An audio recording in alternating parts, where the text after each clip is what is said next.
With WDSU News at 6, and this is now a WDSU first warning weather alert day for a number of different factors, along with the flash flood warning that's been issued. Flood advisories shown here for other parts of the metro.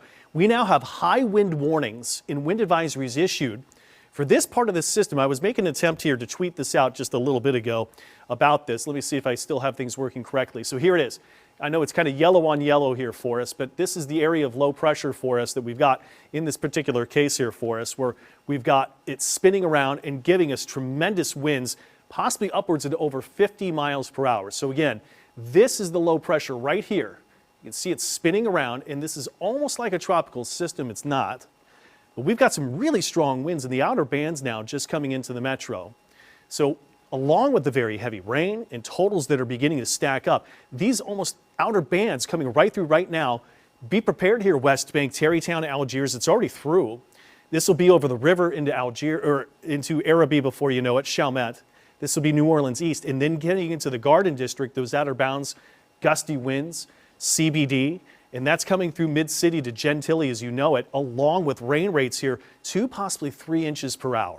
At least we're done with the thunderstorm activity, but this system is going to continue to make north-northeastward movement, dropping very heavy rain right in through the city, and then throwing gusty winds on the north and east side of that storm system. So communities on that north and eastern side, the Violet, Poydras, Martello Castle, Kenilworth, Delacroix, you've experienced some strong wind gust potential, and especially the strongest, what we usually see in tropical systems, which again, this isn't, but would be right to that center of that circulation that's here.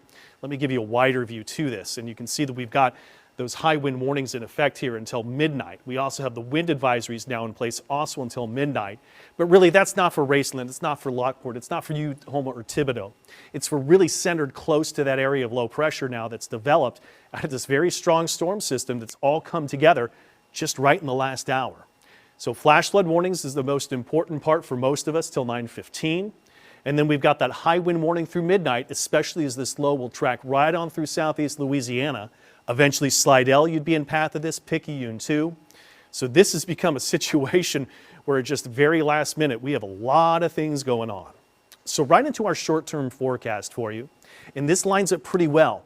It doesn't really get a good depiction of the spin and takes it a little farther east, but it does show by about 8, I think here in New Orleans, we're done with the rain. It's not until we get to about 11 o'clock tonight are we completely done with most of the rain. But look, we've already stacked up nearly 4 inches in Gretna. That's why the flash flood warning. Here at Louis Armstrong International, I was just trying to put these together. We're upwards of almost 2 inches of rain there too. Look at these temperatures actually have warmed up a little bit. 62 and 63 at our airport in Belle Chasse is the warmest we've been all day.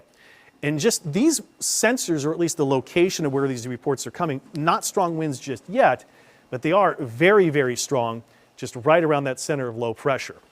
So here's the wider view. It was this system at the last moment caught the energy of the Gulf, or at least it's more in the atmosphere, and a change in temperatures, not really its ocean temperatures that fueled it. So let me backtrack myself here. But atmospheric conditions that strengthen an area low pressure at the very last minute here, and that's given this very strong storm system, which yet again won't end the rain until 8.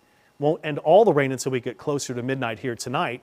So again, along with this flood risk that was already causing the flooding that's here, which is why we had the weather impact day, but now upgraded to the weather alert day, also taps into these winds, which it was a low chance before, but I still had them there due to atmospheric conditions.